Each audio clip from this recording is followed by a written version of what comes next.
you can set up these nice little boxes. So I'm going to do that by selecting the cells, and I'm going to put borders around it. You can just do the outside borders, keep it nice and neat. And then to color this top part, just go up here to theme colors, and you can label these accordingly. I have some examples over here, such as income, and then variable expenses, savings. You can have as many categories as you'd like. For the income category, I have all of these entered of what I expect to earn, and then actually what I earn once that income comes in. Then these get summed. Just use a sum function, and we select the cells all the way down and then enter that to get the total. And you can actually drag that function over there to get the sum function for this column as well. For the variable expenses, I just entered some things I knew I would probably be spending money on, and then budgeting that out accordingly, and then seeing what I actually spent on that in the month. So same thing, you can add as many lines as you want. I just added a couple, for example, but we also have the sum function down here, and again, you can drag it across. Did some things that are a little different.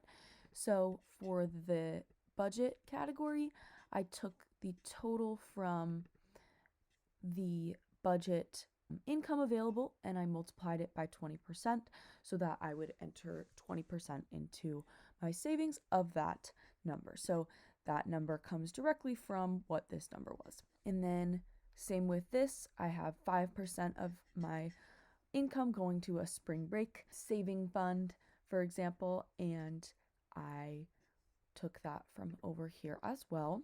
And again, with the sum function all the way down. And then these are working similarly, except using the actual number. So you take the actual number and multiply it by 20% to get what you're actually putting into that savings account. You can allocate these differently as well. I ended up only putting 4% in this month, so that is the difference there. And then for this summary section, I just have income and I have it pulling the totals from each section. So that's pulling the total from there, and then this is pulling the totals from here. So as you can see, just linking those in Excel, you're going to hit equals and then click on the cell that you're referencing and then enter. And even if you change this, it will change that number accordingly as well. So you want to link those to make sure that all of your data can update accordingly. And then for this remaining to spend section, I'm going to do some calculations here. So I will start and enter the income, and then I'm going to subtract what we added in for variable expenses. And I'm going to subtract our variable expenses and what we put into savings. And what we put into savings. And we can repeat this on the other side here. So we go to the top and then subtract the next two.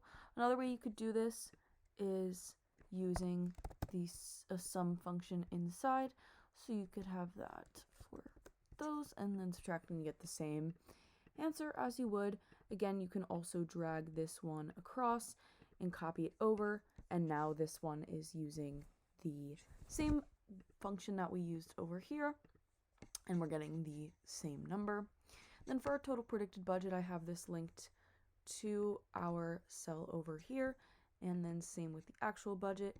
And then for this, I'm going to enter the actual, what we have left to spend for the month. And then we can add a new category, miscellaneous expenses. And we don't have to have necessarily a budget for this. We can have category of expense, and we can have the amount. This is a pretty simple budget, but just to show you all of the options that are available to you through using Excel for your budgeting purposes.